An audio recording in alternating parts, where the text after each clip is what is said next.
Assalamualaikum warahmatullahi wabarakatuh. Waalaikumsalam warahmatullahi Allah wabarakatuh. yarda. Asyhadu an la ilaha illallah wa asyhadu anna Muhammadan abduhu wa rasuluh. Allahumma sholli wa sallim wa karim wa barik ala nabiyyina wa syafi'ina wa maulana Muhammad wa ala alihi wa sahbihi. Allah subhanahu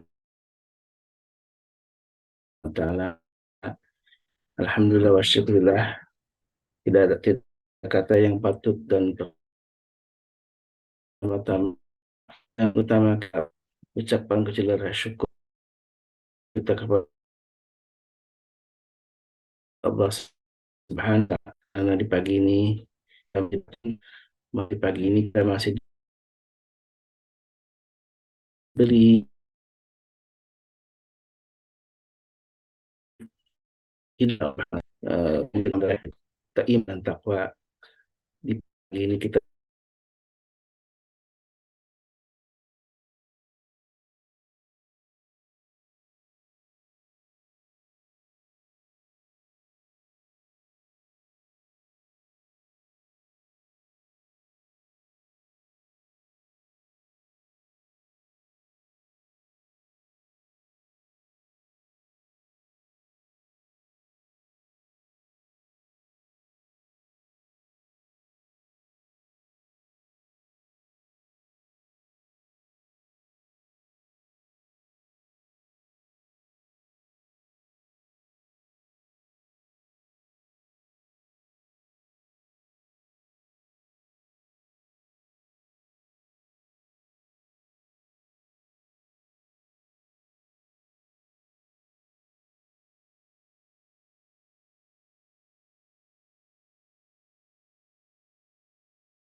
teknis ya, dengan tiba-tiba terpental ya.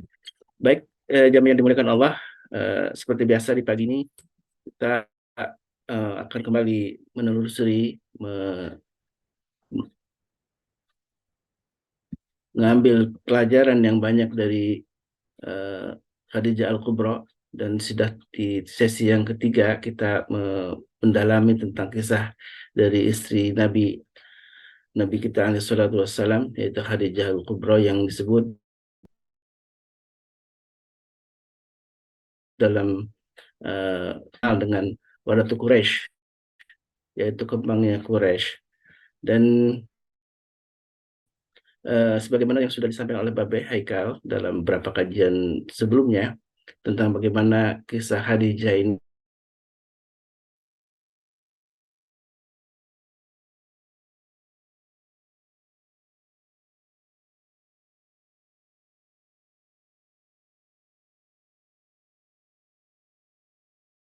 memang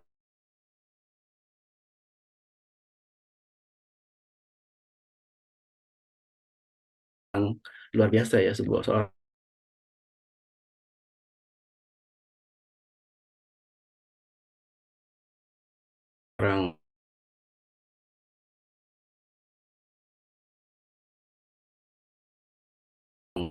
istri yang memang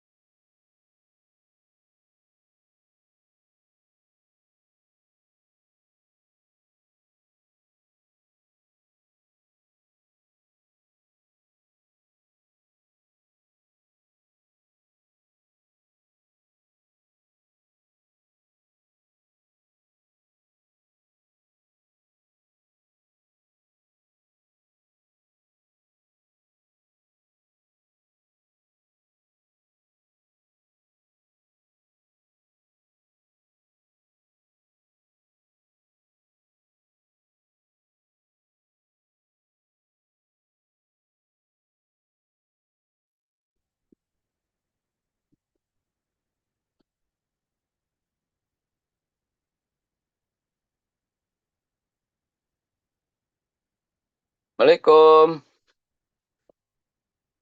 Waalaikumsalam warahmatullahi wabarakatuh, Be. Waalaikumsalam warahmatullahi. Ahlan be, masuk be. Alhamdulillahirabbil alamin. Dengan nama Allah yang Maha Pengasih, lagi Maha Penyayang, gitu. Artinya Bismillahirrahmanirrahim. Aku berlindung kepada Allah dari gangguan setan yang terkutuk. Lagi kenapa ini? Lagi ingat zaman dulu kalau umpamanya lagi mulai ngaji. Solisnya nggak ada? Ada Beh, tadi terpental Ada. dari Oh, jaringan. Masya Allah. Fadol, silakan lanjut. Saya belum mendengar pengantar dari antum. Silakan.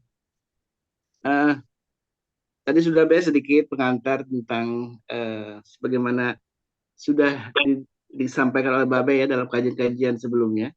Di 3 kajian ini kajian yang ketiga Beh tentang Khadijatul Kubra. Dan Nah, kisah sangat panjang, sangat dalam dan luas. Dan 13 tahun, 12 tahun berarti ya bersama Rasulullah sejak sallallahu alaihi umur wasallam. 25 sampai Nabi umur Ya, berapa? 27 ya. 53 lah. Dalam perjalanan dakwah yang terutama ketika Rasulullah diangkat jadi Rasul, tentu perjuangan lebih hebat lagi, Mbak ya. Betul. Bentar Betul. lagi dan saya kutipkan sebuah hadis Nabi tadi, Mbak, yang pernah sempat Mbak juga sampaikan soal bahwa Jibril alaihissalam turun kemudian menyampaikan salam dari Allah Subhanahu Wa Taala. Betul. Dalam hadis Betul. Bukhari Muslim ini sangat luar biasa bahwa Allah menyampaikan salam kemudian eh, menyampaikan bahwa sudah disiapkan rumah di surga untuk Khadijatul Kubra, rumah yang terbuat dari emas dan perak, dan kemudian di sana tidak ada kebisingan dan kegaduhan. Nah, ini mungkin Iya. tidak ada kebisingan dan kegaduhan. Memang rumah Rasulullah itu kalau sebuah riwayat memang menjadi tempat orang pada curhat ke sana, ya, pada datang untuk meminta istilahnya petuah gitu ya.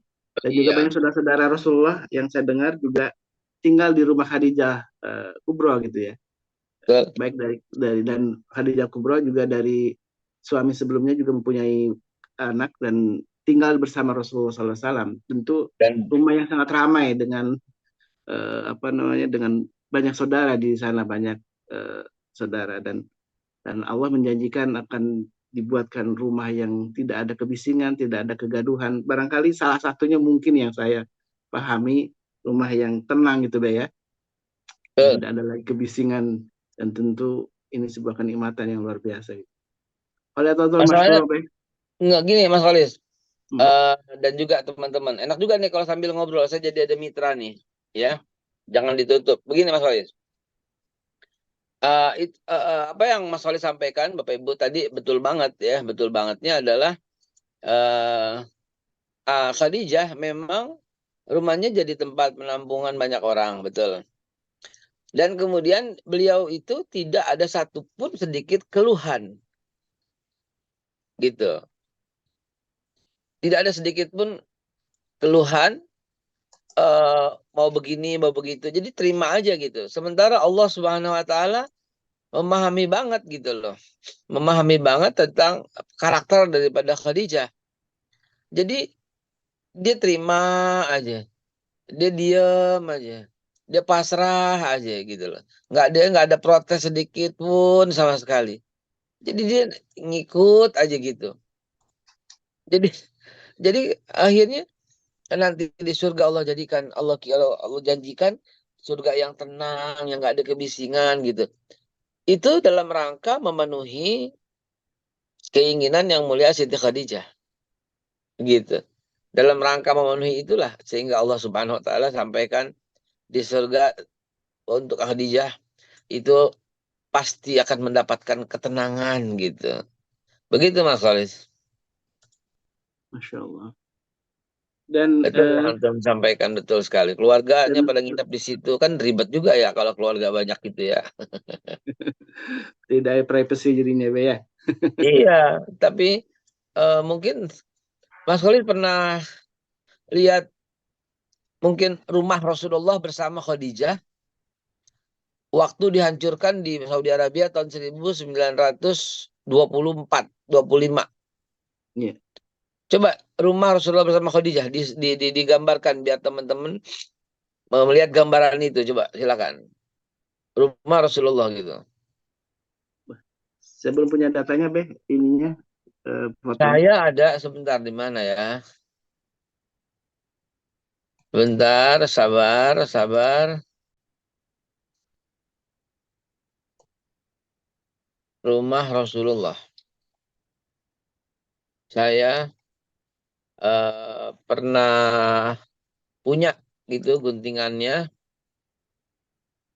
Tapi yang saya punya rumah Rasulullah yang ori waktu sebelum dihancurkan oleh pemerintah Saudi Arabia. Lagi zolim-zolimnya tuh 1920, 1930.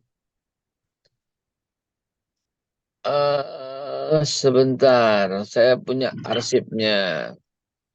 Bukan yang dijadikan perpustakaan itu lah, bukan ya, Be ya? eh Bukan, itu Maulid Nabi, tempat kelahiran. Iya tempat kelahiran. Bentar, tempat kelahiran.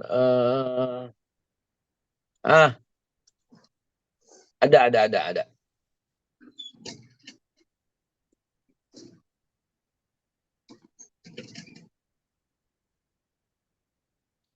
Ketika orang bilang rumahnya Nabi kecil, cuma 2 meter, sekian kali sekian. Ya, betul. Itu setelah periode di Madinah karena rame dibagi-bagi kamarnya. Kalau aslinya bersama Khadijah lumayan. Ada kamar Fatimah, ada tempat wudhu. Tempat wudhunya seperti kamar mandi besar gitu. Kamar mandinya ada bathtub lah begitu kurang lebih. Ada ruang tamu gitu loh. Dan saya punya dulu. Ini dia. Ada. Saya balik.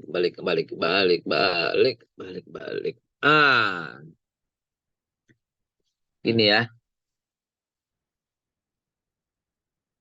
Di sini Rasul tinggal bersama yang mulia Siti Khadijah. Ya, rumahnya cukup lumayan besar ya. Pintu masuk, ruang tamu. Habis ruang tamu, kamar Nabi, kamar yang mulia, kamar Fatimah. Ya, karena yang lain udah pada meninggal, udah pada keluar. Ada tangga dikit, ini tangga turun untuk wudhu. Ini ada kolam seperti tempat buat wudhu, kamar mandi, MCK, begitu barangkali. Ya, ada ruang khusus dan seterusnya. Jadi lumayan. Jadi ini di dekat Ka'bah zaman itu, belum nggak terlalu jauh. Saya punya, tapi udah di bawah tuh di kantor. Saya cetak besar sekali sebuah buku, ya, sebuah peta-peta rumah-rumahnya Abu Bakar, rumah Sayyidina Umar, rumah Sayyidina Utsman, saya punya itu. Eh, dan ada referensi dari Snooker Crow-nya juga, dari Annie Beans, dari J.B. Shaw, Gerard Bernard Shaw. Itu yang saya punya, itu sudah saya bingkai, jadi pajangan gitu. Barangkali pada mau minat nanti boleh juga ya dicetak ulang. Nah, teman-teman sekalian, berangkat dari itu semua, bismillahirrahmanirrahim. Gimana gambarnya? Gini kali ya, terang ya. Gini terang deh. Oke. Berangkat dari situ, kita melihat kalau saya ambil kesimpulan dari semua istri Rasul, karena zaman ini materinya istri-istri Rasul ya. Dari semua catatan yang paling penting buat kita adalah jangan sekali-kali kita mengecilkan Nabi, menyepelekan Nabi, karena kita nggak tahu proses yang sebenarnya. Apa sih yang saya maksud dengan proses yang sebenarnya? Karena prosesnya Nabi menikah lagi berbilang sama teman kita, ustadz kita, guru kita yang berbilang, itu prosesnya beda gitu loh. Saya kenal seorang yang menikah lagi dan saya menyetujuinya, saya mensupportnya, saya hadir dalam acara pernikahannya. Walaupun dia tidak ingin diketahui orang banyak, tapi guru-guru, ustadz-ustadz diundang khusus. Dan saya datang. Dan saya support. Ini untuk mengeliminir, membuat menghapuslah orang yang suka nyinyir gitu ya. Wah, si Haikal itu kafir tuh, nggak terima ayat. Ada yang bilang begitu soalnya. Saya datang ke tempat Bapak Antoni Syafi'i Antonio. Ya, itu saya cerita. Saya datang dan saya support gitu ya. Mengapa? Karena pernikahan beliau dengan istrinya sudah 27 tahun tidak mendapatkan anak gitu. Dan dokter telah memutuskan, dan itu udah usaha kiri kanan luar negeri segala macam, ke atas kemana-kemana semua. Dan akhirnya dokter menyatakan memang yang bermasalah nyonya gitu. Dan ternyata mohon maaf menikah lagi dan punya anak sekarang gitu. Itu kan melanjutkan keturunan, itu nggak ada masalah dong ya. Orang kan biar gimana ada hasrat pengen punya anak gitu kan. Tetangga saya sampai umurnya 80, sama-sama 80, dia bilang enggak, dia mau tinggal berdua aja nggak apa-apa. Ya nggak apa-apa juga gitu loh. Dia menikmati hasil, dia menikmati selama ini berdua gitu. Nggak ada apa-apa juga. Sahabat saya orang yang amat sangat kaya raya, direktur di perusahaan salah satu Hompus Group pada waktu itu, dengan istrinya yang merupakan orang yang sangat terkenal, konsultan nomor satu ternama di Indonesia. Udah lebih daripada 30 tahun dan belum punya anak sampai dengan sekarang. Dan yang teman nyaman aja, gak ada masalah. Oke. Sekali lagi mohon maaf, saya sedikit kesinggung soal poligami. Jadi motivasi Rasulullah SAW sangat berbeda dengan motivasi orang-orang sekarang.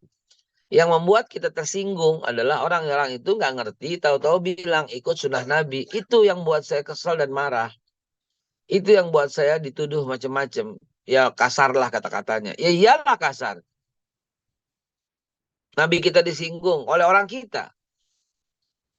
Oleh orang yang ngerti agama. Ya kasar lah. Kenapa bisa begitu? Iya, Anda mau nikah lagi. Kok bilangnya ikut sunnah Nabi? Nabi itu nyunahnya itu satu. Kenapa? Karena lebih lama. Di usia sejak 25 sejak menikah sampai 53 wafat satu. Jadi kalau main lama-lamaan, ya lamaan sendiri. Lamaan tunggal, lamaan monogami gitu. Begitu saudaraku. Jadi jangan berprasangka dengan menyatakan wah ini kayak begini, ini begini, ini begini, begini. Dengan nada-nada tuh yang sedikit mengejek gitu loh. Sebagaimana kita ketahui dan sering saya sampaikan, wa ma yantiqu anil hawa in huwa illa wahyu yuha. Nabi nggak pernah melakukan sesuatu hal yang dari hawa nafsunya. Nggak pernah. Wa ma yantiqu anil hawa in huwa illa wahyu yuha. Yang Nabi lakukan adalah perintah Allah Subhanahu wa taala. Gitu. Nggak ada sedikit pun hasrat, oh ini cakep nih, kawinin ah. Enggak gitu loh. Beda gitu loh. Awal mulanya itu sama kita tuh beda. Sama kita, sama lu aja kali. Ya. Jadi saya pun sedang meneliti apa iya Khadijah umur 40 gitu. Apa iya gitu. Saya lagi meneliti. Apa iya kalau Nabi 25 confirm gitu ya. Sebab hal yang kita terima hari ini dan ternyata fatal error kesalahannya ya banyak. Al-Quran 6.666 ayat. Lah kok semua orang ngomong kayak gitu kan bodoh banget. Al-Quran ini gampang hitungnya. Al-Fatihah 7, Al-Baqarah 256, Ali Imran, An-Nisa tambahin semua. Pasti ketemunya 6236 gitu loh. Lah kok 66666 itu dari mana gitu. Wahyu turun 22 tahun, 2 bulan, 22 hari. Ada aja gitu ngepas-pasin 2222 gitu. Ya, ya mungkin biar gampang hafal. Bisa saya terima. Bukan gampang hafal, itu nyepelein namanya. Ya. Jadi ibu bapak sekalian yang saya hormati, majelis keluarga, Khadijah binti Khuwailid yang kita baca ini adalah, yang kita gali, yang kita dengar ini adalah orang yang, oh ya, Khuwailid itu bangsa yang sangat dikagumi di Quraisy, gitu. Dan saya udah cerita tentang Wardatul Quraisy, bunga mawarnya Quraisy. Kenapa bunga mawarnya enggak seorang misalnya wanita yang masih muda gitu ya, yang biker, yang perawan gitu misalnya. Kenapa gitu? Eh ya jawabannya karena semua lewat sama Khadijah gitu. Semua kalah sama Khadijah gitu. Nabi mendapatkan Khadijah best of the best.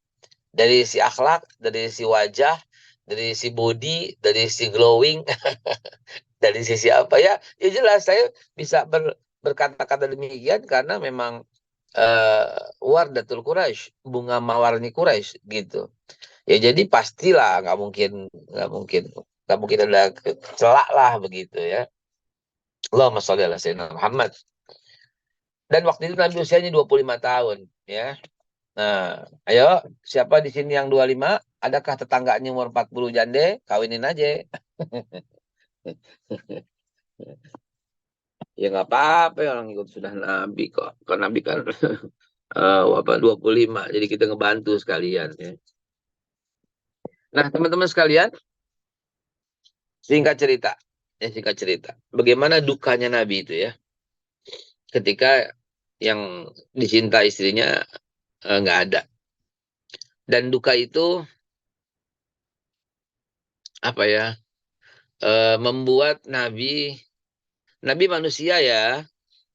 Rasulullah itu manusia ya, sehingga beliau tuh kecewa ya, beliau marah ya, beliau bergembira ya, beliau berduka ya. Yang nggak punya rasa-rasa itu tuh malaikat semua gitu ya. Tapi Nabi under control gitu ya, under control. Begini,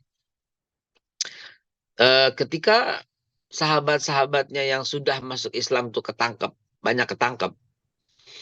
Ketika yang kaya pun kagak bisa dagang, Abu Bakar, Khadijah, Abdurrahman bin Auf, karena ada pemboikotan.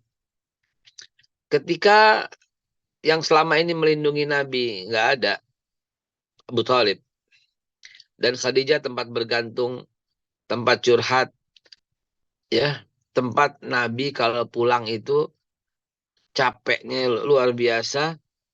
Dan Khadijah meletakkan pahanya di pangkuan supaya Nabi tidur sambil kalau kita bilang dielus ya, diusap, dipijit ya. Tiba-tiba wafat. Coba. Tiba-tiba nggak ada. Dukanya Nabi itu luar biasa. Ya, dukanya Nabi itu Allahu Akbar. Dan Allah tahu banget perasaan Nabi sedihnya kayak apa. Dan setelah itu Allah saking cintanya Allah dengan Nabi, Allah mengajak Rasulullah ke Sidratul Muntaha. Jadi Isra Mi'raj hikmahnya luar biasa. Apapun bisa Anda lihat. Tentang mendapatkan perintah sholat, ya. Tentang untuk menyaring orang-orang yang munafik, yang ragu-ragu dengan Islam supaya keluar dari barisan, ya. Karena mau hijrah. Kalau di dalam munafik, repot hijrah. Bisa dibunuh tuh semuanya yang berjalan. Bisa diracun tuh, bisa kematian tuh. Itu sebabnya harus orang-orang yang disaring. Saringnya pakai peristiwa Isra Mi'raj. Beriman lanjut, nggak beriman kafir, mundur, minggir dari pasukan. Begitulah kurang lebih. Dan juga untuk saking cintanya Allah dengan Nabi untuk menghibur perasaan Nabi. Begitu ya. Nah, itu sudah saya ceritakan kemarin tentang wafatnya, di mana sorbannya Nabi yang selama ini Nabi pakai, udah pasti wangi, udah pasti harum. Sahabat aja kalau ngobrol tuh suka memanjangkan kepala, maju untuk mencium, karena wanginya enak, kata sahabat. Ya jelas kalau Rasulullah sangat memperhatikan kebersihan. Nah, itu Khadijah mau minta sorbannya Nabi nggak berani. Kalau bini kita kan minta mulu ya. Dari Jogja, cepetan bawa budak gitu. Beliin batik gitu. Khadijah seumur-umur belum pernah minta apapun sama Nabi. Selama hidup. Ya, luar biasa ya. Jadi Khadijah terakhir, pertama minta dan terakhir itu adalah itu. Dan dia nggak berani langsung melalui Fatimah dimintanya. Gitu ya. Wahai Fatimah, mintakanlah kepada ayahmu bahwa sorban yang dia pakai, bolehlah untukku agar untuk menutupi kain kafanku. Bayangin, gimana Nabi nggak gerung-gerung. Gerung-gerung, laki gerung dong. Gerung-gerung kalau kata orang Betawi, nangis dengan kenceng. Ya, gimana Nabi nggak gerung-gerung gitu? Ada apa kok mintanya begitu? Dan apapun yang kau inginkan ya Khadijah, Anda bisa merekayasa dalam pikiran sendiri, gitu ya. Lain kan? Ya, lain. Kalau bini kita kan minta mulu ya.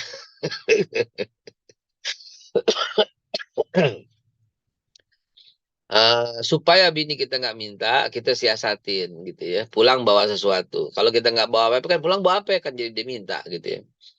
Dengan kita siasatin, kita siasatin. Hadirin sahabatku sekalian, singkat ya. Lanjut. Bismillahirrahmanirrahim setelah jam 6. Lalu kemudian setelah Khadijah wafat, bagaimana dengan yang lain? Nah, kejadiannya itu kan persis di Mekah. Dan Nabi sudah dakwah 13 tahun. 13 tahun itu dari usia 40. Ya. Jadi 25 sampai 40 berapa itu? 15. 15 tambah 13 berapa? 28. Jadi selama 28 tahun Nabi bersama Khadijah. 28 tahun. Sejak usia 25 sampai 53. Apa sayang? Oh. Begini doang. Enggak lah, belum pakai loket. Nah, jadi dan kekosongan itu Nabi tetap aja lakukan. Nggak minta nikah. Jadi Nabi duda, iya. Ini sekarang kita cerita Nabi duda nih. Halo? Halo? Ayah orang tuh di dia. Ya, Be. Iya. Jadi ketika saya suka cerita kan, Nabi seorang pemuda, ya. Nabi seorang ayah, ya. Nabi seorang kakek, ya. Nabi seorang presiden, ya. Nabi seorang jenderal, ya. Nabi seorang pedagang, ya. Nabi seorang duda, ya. Nabi seorang orang pada protes. Emang pernah jadi duda. Periode Mekah, duda. Waktu hijrah, duda. Tinggal di Madinah, duda. Nggak punya rumah, duda. Tinggal di rumah Abdurrahman, tinggal di rumah Abu Ayyub Al-Ansori, duda. Ya, selama pembangunan Masjid Nabawi, bududa. Gitu. Nabi lengkap. Ya, Nabi lengkap semua. Jadi, apapun contohnya ada pada Rasulullah. Nah, Nabi dengan status duda itu mengurus dirinya sendiri semua. Sejak wafatnya yang mulia Khadijah. Ya. Jadi, sempat berapa tahun? Sempat, ya 3 tahunan barangkali ya. 3-4 tahun Nabi duda ya. Sebab Nabi nggak ada hasrat untuk menikah lagi. Sebab Nabi nggak kepengenan juga gitu loh. Sebab Nabi fokuslah kepada keumatan. Apalagi baru membangun Madinah Al-Munawwarah. Dan kalau kita perhatikan 2-3 tahun pertama di kota Madinah itu adalah tahun-tahun yang sangat kritis buat umat Islam. Ada perang Badar, ada perang Uhud, ada perjanjian Madinah, ada macam-macam. Ini tahun-tahun kritis. Ada apa kesepakatan Madinah tuh ya. Macam-macam. Itulah masa-masa yang kritis. Nah, teman-teman sekalian, di masa-masa itu Nabi sendiri. Gitu, ya. Nabi sendiri. Nabi sendiri karena memang ya begitulah ya. Jadi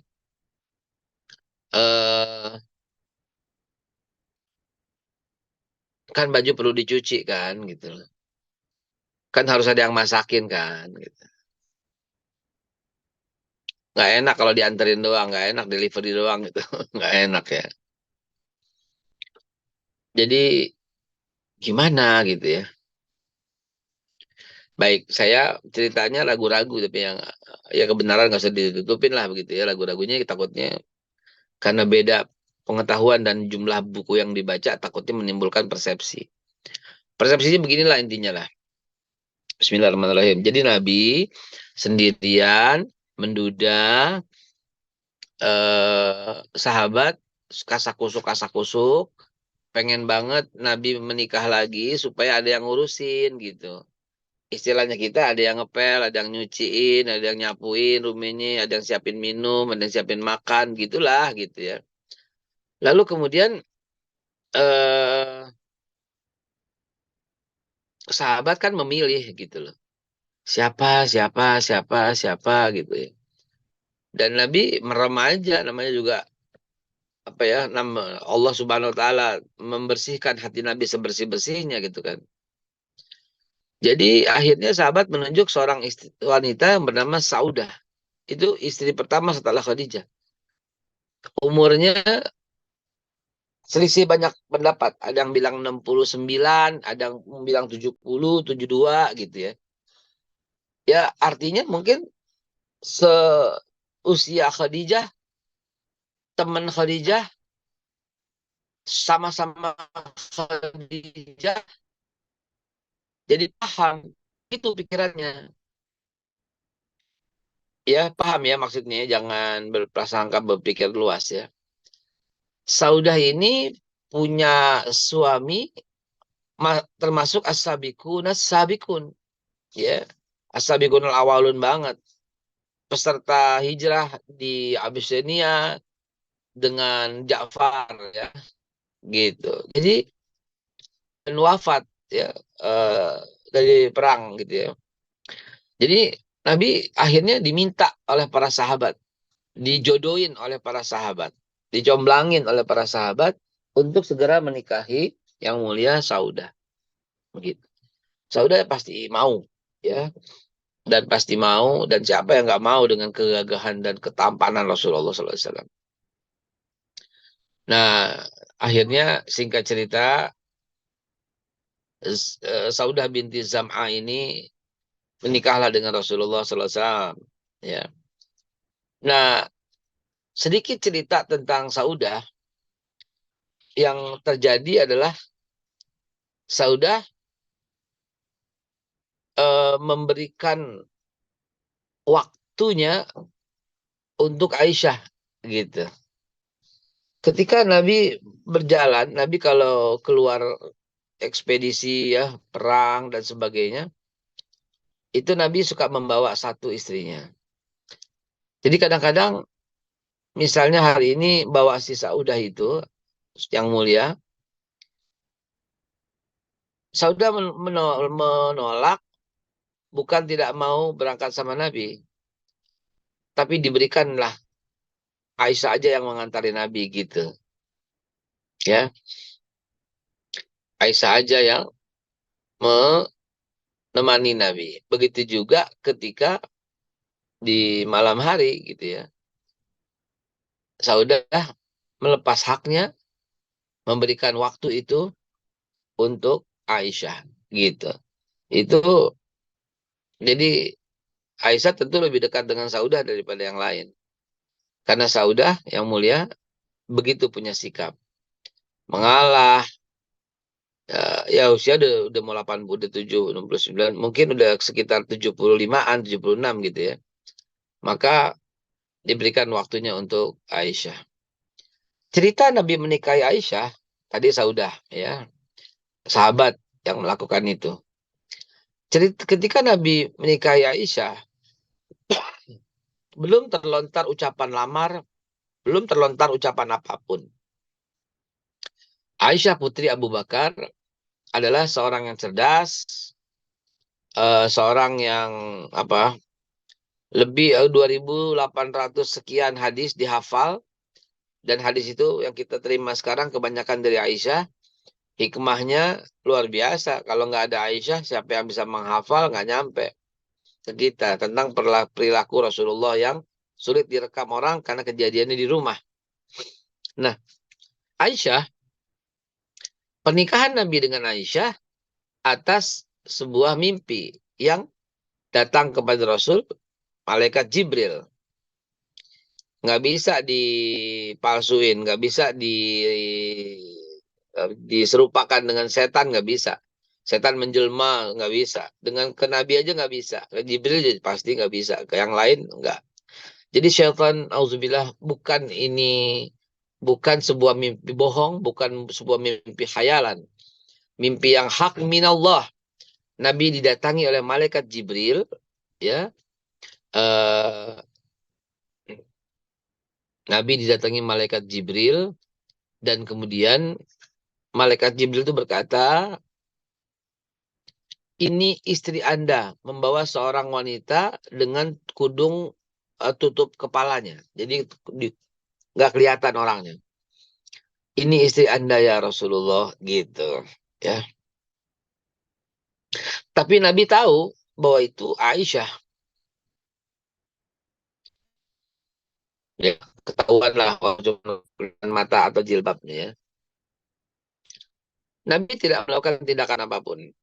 Pada mimpi yang kedua, datang lagi malaikat Jibril, ya. Datang lagi malaikat Jibril dan berkata, "Ya Rasulullah, ini istri Anda." Gitu. Tetap juga nggak digubris sama Nabi. Besokannya mimpi lagi. "Ya Rasulullah, ini istri Anda." Dan cadarnya sudah dibuka. Gitu. Cadarnya sudah dibuka dan ternyata betul itu Siti Aisyah. Sehingga Nabi yakin 100% hakul yakin bahwa ini bukan mimpi sembarang mimpi. Gitu. Maka kemudian Nabi mendatangi Abu Bakar Siddiq. Orang yang paling benar ucapannya.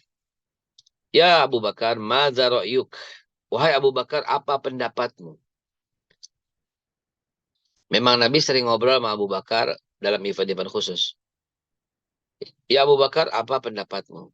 Telah datang kepadaku Jibril membawa putrimu Aisyah dan bla bla bla begitu.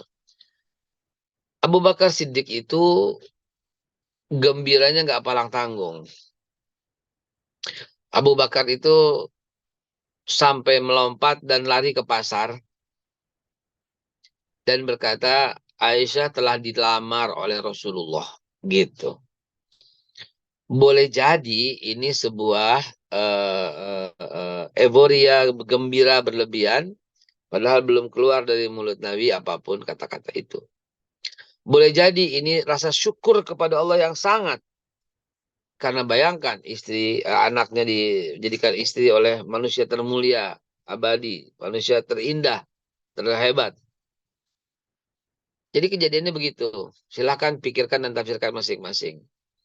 Rasulullah tadinya minta pendapat, gitu kan. Tiba-tiba menjadi lamaran dan tiba-tiba Abu Bakar mengumumkan ke semua orang. Alangkah kecewaannya. Kalau enggak, bukan gitu maksud gue cuma minta pendapat. Enggak gitu dong. Ya, itu mah kita gitu ya. Itu mah kita ya. Nabi SAW tidak akan mungkin mengecewakan hati sahabatnya. Ya, gimana ayatnya? Laqad ja'akum rasulun min anfusikum azizun alaihi ma anitum harisun alaikum bil mu'minina raufur rahim. Telah datang kepadamu Rasul dari keluargamu, dari jenismu sendiri, dari lingkunganmu, dari keluargamu, dari teman-temanmu, dari min anfusikum, dari diri kalian. Hatinya lunak, lembut, ramah, sahabat berduka dia lebih berduka, dan kepada sama mukmin dia betul-betul raufur rahim. Nggak mungkin Nabi bilang, entar dulu Abu Bakar, gue nggak begitu maksudnya, gitu. Nggak mungkin. Yes, oke, dan dilangsungkanlah pernikahan. Saya singgung lagi sedikit tentang Hafsah, istri setelah Aisyah, ya. Hafsah ini anak Umar bin Khattab. Hafsah ini anak Umar bin Khattab. Eh waktu waktu awal mula Islam, Hafsah udah ada, ya, dan ikut hijrah ke Ethiopia, gitu ya, ikut ke Ethiopia, Ethiopia. Dan kejadiannya adalah Umar bin Khattab, sang ayah, merasa sedih ketika Hafsah menjanda, gitu. Hafsah menjanda, suaminya wafat di medan juang. Setelah Hafsah lewat masa iddahnya, Umar menawarkan kepada Abu Bakar, "Wahai bapak," ini kajian parenting sedikit, "wahai para ayah, jangan lagi Anda berkata, itu rumah tangga anak saya nggak mau ikut campur, jangan belagu deh," gitu ya. Islam mengajarkan kita tetap ikut campur. Islam mengajarkan kita hanya jangan mengambil keputusan untuk masa depan anakmu. Islam mengajarkan kepada kita tetap ikut campur dalam rangka memberi nasihat, memberi solusi. Gitu. Ya, Islam ya menetapkan hal itu dengan perilaku Nabi dan para sahabat. Ada 15 hak anak yang mesti kita tunaikan, wahai para bapak. Salah satunya bapak mencarikan jodoh. Sebagaimana Umar bin Khattab mencarikan jodoh untuk Hafsah. Anaknya. Sekalian. Jadi Hafsah dijadikan jodoh sama ayahnya, Umar. Umar melihat Abu Bakar Siddiq nih yang cocok gitu. Usia Hafsah ya hampir 20 atau lewat 20 ya. Kalau lewat maksimum 22. Jadi Hafsah binti Umar bin Khattab ini, mohon maaf ya, perawakannya tidak tinggi. Perawakannya tidak tinggi. Dan Hafsah binti Umar bin Khattab ini ditawarkan kepada Abu Bakar. Abu Bakar menolak. Ditawarkan kepada Abu Bakar menolak sampai Umar kecewa. Sampai Umar berkata, "Aku mengira engkau sahabatku," gitu. Kalau kita bilang itu marah. Gue kirain lu temen gue. Gitu. Ternyata, iya temen gue. Gue kira lu temen gue. Aku mengira engkau sahabatku ya Abu Bakar. Sambil marahnya tuh Umar berkata begitu. Ya. Ternyata Umar menawarkan lagi kepada Utsman bin Affan. Gitu. Dan ternyata jawaban Utsman bin Affan juga begitu. Nggak minat, moh gitu. Anda bisa bayangkan betapa sedih dan kekecewanya Umar bin Khattab mendengar dua orang sahabatnya berkata, "Moh, nggak mau." Lah kok gitu ya? Ada apa? Ada sesuatu? Wallahu a'lam bishawab. Tapi intinya, faktanya ditawarkan dan tidak mau. Coba itu. Ya.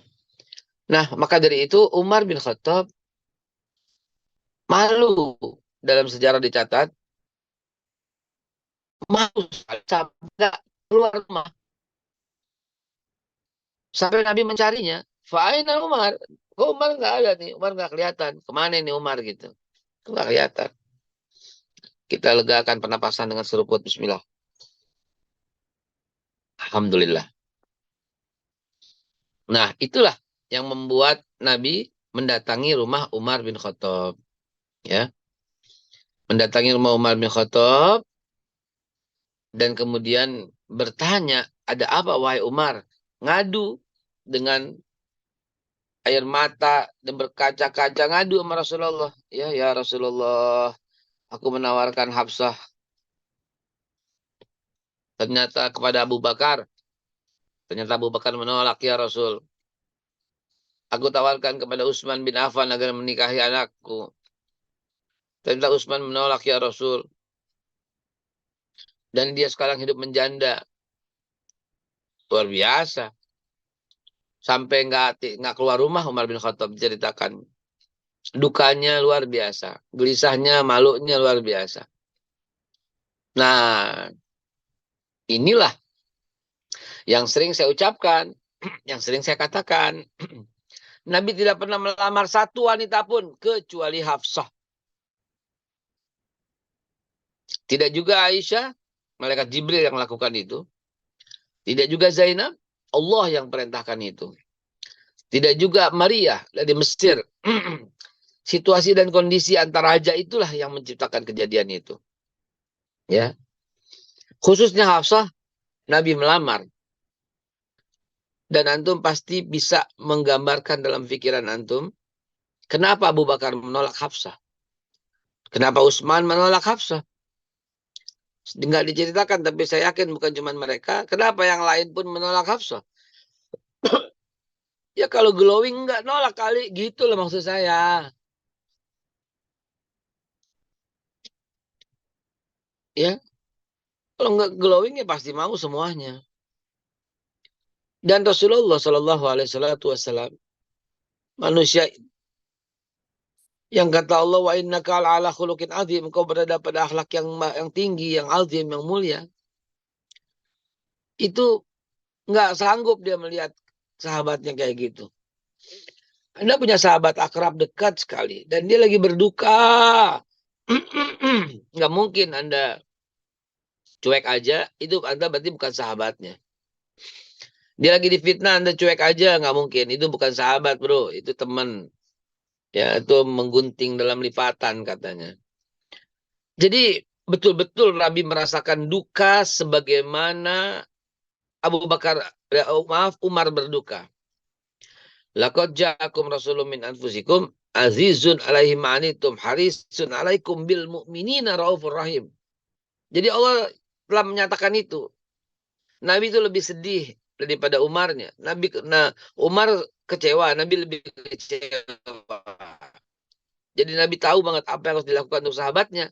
Maka Nabi berbisik kepada Umar bin Khattab, sabar wahai sahabatku, Hafsah akan dilamar oleh orang yang lebih baik daripada Abu Bakar. Coba itu. Seperti petir di tiang bolong, di siang bolong itu. Bahkan Umar pun belum memahami kalimat itu. Umar berkata, tidak ada orang yang lebih mulia daripada Abu Bakar di kota ini, ya Rasulullah. Dikatakan lagi sama Nabi, Hafsah akan mendapatkan manusia yang lebih baik daripada Abu Bakar. Setelah 3 kali diucapkan begitu, baru Umar berhenti dan menerawang. Tidak ada orang yang lebih mulia daripada Abu Bakar di Mekah ataupun di Madinah. Kecuali Rasulullah sendiri. Begitu. Baru dia menyadari, ya Allah. Gitulah kalau kita bilang, ya Rab. Gembiranya kayak apa? Maka beliau mengumumkan kepada sahabatnya, kepada keluarganya, kepada orang-orang sekitarnya bahwa Nabi akan menikahi Hafsah binti Umar bin Khattab. Luar biasa kisah itu. Jadi kalau antum perhatikan kisahnya, bukan ujuk-ujuk Nabi kepengen. Ada kisah yang melatar belakangi. Kita seperti itu. Kalau Abu Bakar menolak Hafsah, kalau Utsman menolak Hafsah, dan beberapa sahabat lagi mungkin barangkali tak diceritakan menolak Hafsah, berarti ada ya kurang, ya Anda paham dah gitu ya. Saya nggak akan sanggup mengatakan itu. Hati aja yang berkata. Hati yang berkata, karena begini, begini, begini, maka Nabi merasakan kekecewaan sebagaimana Umar, Nabi merasakan malu sebagaimana Umar, Nabi merasakan sedih sebagaimana Umar, dan untuk menggembirakannya, Nabi menyampaikan dia akan dilamar oleh orang yang lebih baik daripada Khadijah. Maaf, daripada Khadijah? Dia orang yang akan dilamar oleh orang yang lebih baik daripada Abu Bakar. Ya, tapi tetap di hati Nabi cuma ada satu, Khadijah Al-Kubra. Ya. Nah, teman-teman sekalian, Umar teriak, Umar keluar, Umar bercerita bahwa dia akan melakukan pernikahan lah antara anaknya dengan Rasulullah, sebagaimana gembiranya Abu Bakar. Dua sahabat ini menjadi mertua Nabi. Ya. Luar biasa. Rasulullah lengkap dengan segala cerita kemanusiaannya. Ada cerita-cerita asmara di antara istri Nabi dengan ya Rasulullah kita adalah anak basyarum mislukum. Saya ini manusia biasa yang sama seperti Anda, begitu ya. Indah banget tuh kisah kalau dibuatkan sebuah kisah. Dan akhirnya istri Nabi yang lain ya Aisyah sama Saudah itu mensupport gitu ya, membantu sampai alhamdulillah terjadilah keindahan-keindahan itu. Jamaah sekalian yang dimuliakan Allah, tentu dengan segala adabani Rabbi, kata Nabi, fa'ahsin ta'dibi, telah mendidik Allah akan diriku, maka menjadi terbaiklah pendidikanku, gitu. Maka Nabi SAW pasti tiada celah, tiada duka, tiada apapun, dia pasti memperlakukan dengan seindah-indahnya perlakuan. Nah, jadi bukan Nabi kepengenan. Kata semua ada ceritanya masing-masing. Saya rasa separuhnya ini dulu, Senin kita ya lanjutin lagi dengan apa namanya, Hafsah orang dan Aisyah ya. Hafsah itu orang yang paling pandai membaca dan menulis kalau diceritakan. Hafsah itu penjaga mushaf pertama, bayangin. Ya, karena dia anaknya Umar bin Khattab. Dia pegang tuh arsip-arsip Quran, Hafsah yang pegang, bukan Aisyah, bukan siapa-siapa, bukan yang lain. Jadi waktu Rasulullah wafat, Abu Bakar wafat, Umar wafat, yang paling bisa cross-check Quran itu Hafsah. Quran dalam bentuk lembaran-lembaran pelepah itu Hafsah. Gitu.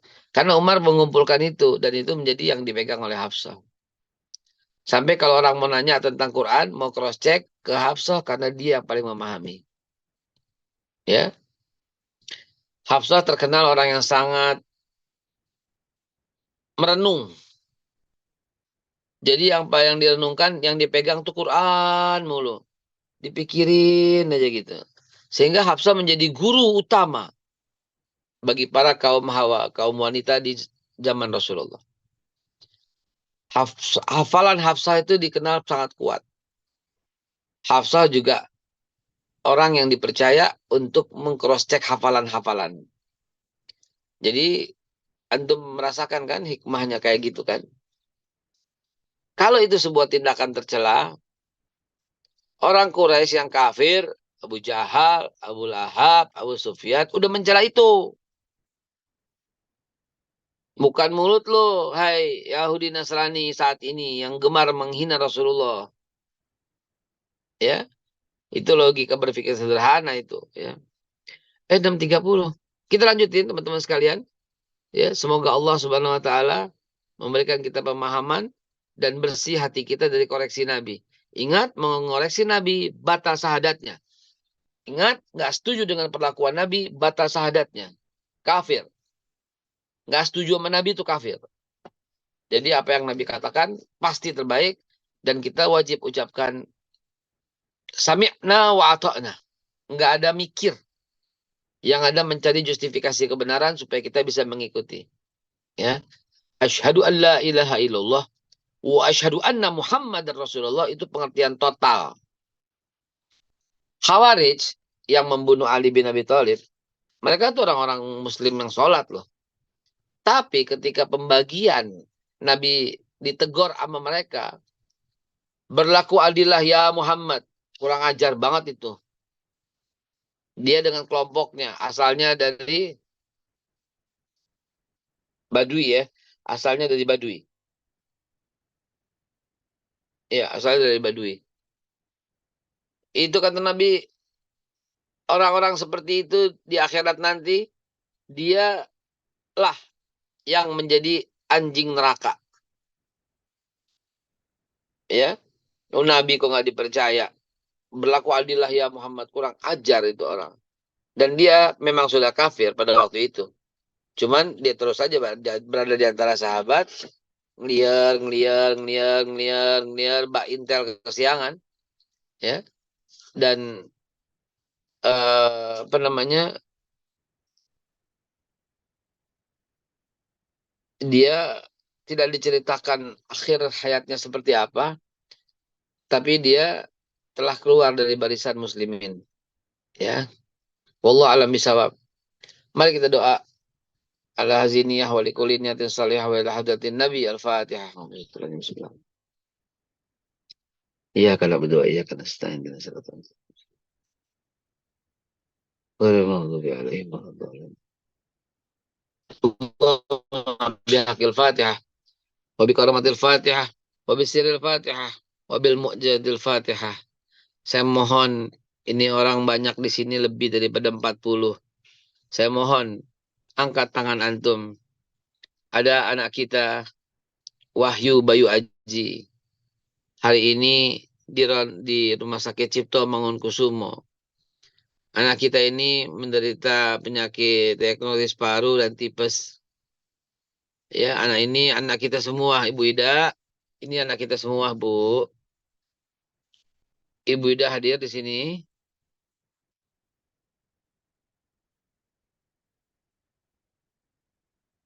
Ibu Ida hadir. Ibu Ida, semoga anak Ibu semua penyakit-penyakitnya Allah angkat. Allah bersihkan parunya. Allah bersihkan ususnya, tipes, dari segala macam gangguan. Paru diagnosisnya ada kelainan. Mudah-mudahan, amin ya Allah, anta syafi la shifa la shifauka, shifau la yughadiru saqama. La ilaha illa anta subhanaka inni kuntu minadh dhalimin. La ilaha illa anta subhanaka inni kuntu minadh dhalimin. La ilaha subhanaka inni kuntu minadh dhalimin. Rabbana atina fid dunya hasanah wa fil akhirati hasanah wa qina azabannar. Anak Ibu Ida adalah anak kita semua. Semoga Allah angkat penyakitnya, Allah muliakan dan kembali bersama-sama kita. Ya Rabb, anta syafi la shifan la shifauka, shifau la yughadiru saqama. Mudah-mudahan sehat walafiat dan insya Allah lebih sehat dari sebelumnya. Allah bersihkan semua penyakitnya, paru-parunya, ginjalnya, hatinya, semua Allah bersihkan, ususnya, semua Allah sembuhkan dari semua gejala penyakit paru maupun penyakit tipes. Amin ya Allah ya Rabbal Alamin. Ya Rabb, malikal mulki tutil mulka man tasya wa tanzi'ul mulka mimman tasya wa tu'idzu man tasya wa tudhillu man tasya biyadikal khair innaka ala kulli syai'in qadir. Wa sallallahu ala khairil sayyidina Muhammad. Ibu sedekah ya. Sedekah, sedekah sebagaimana Zainab istri Nabi dijuluki itulah ibu orang-orang yang miskin.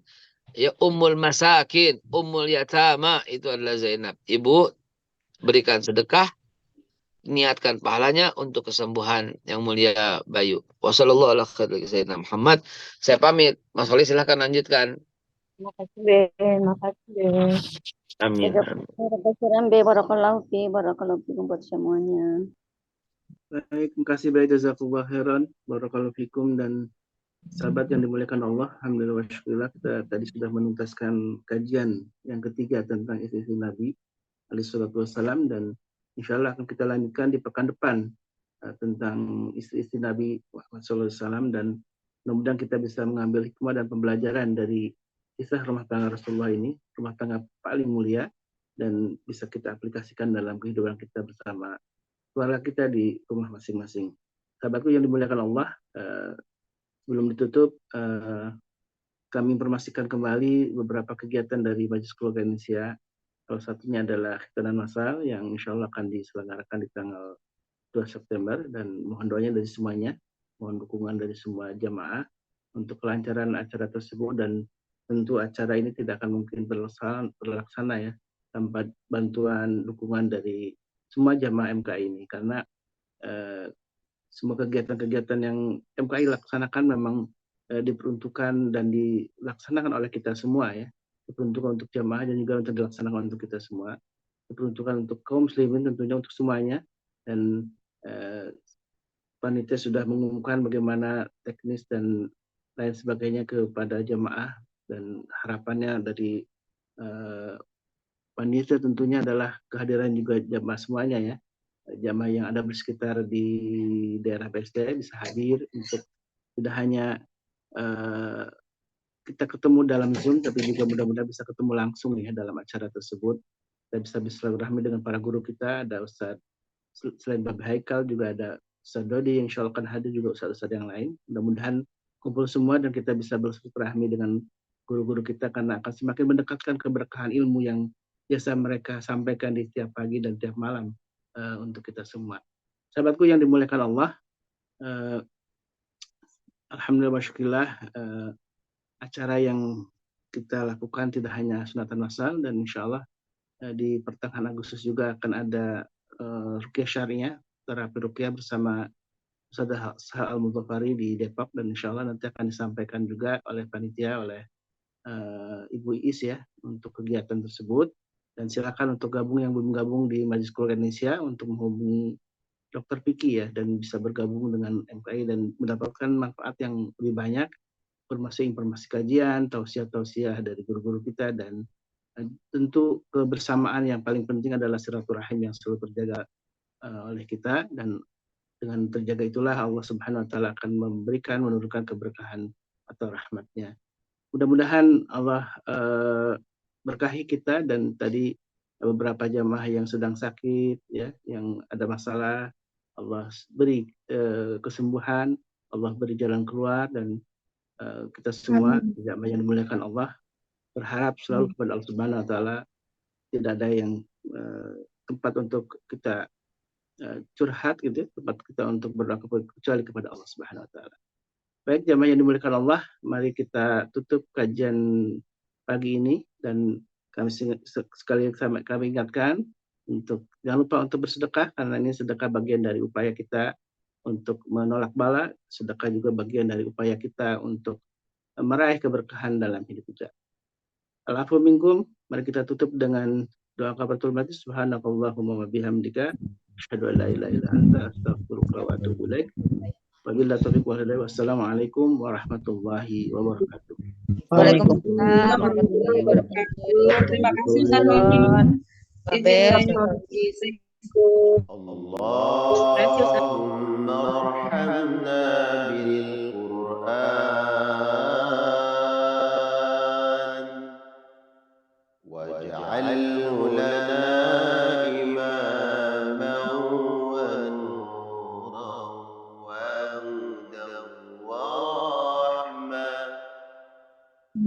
Allahumma zakkirna minhu ma nasina wa 'allimna minhu ma jahilna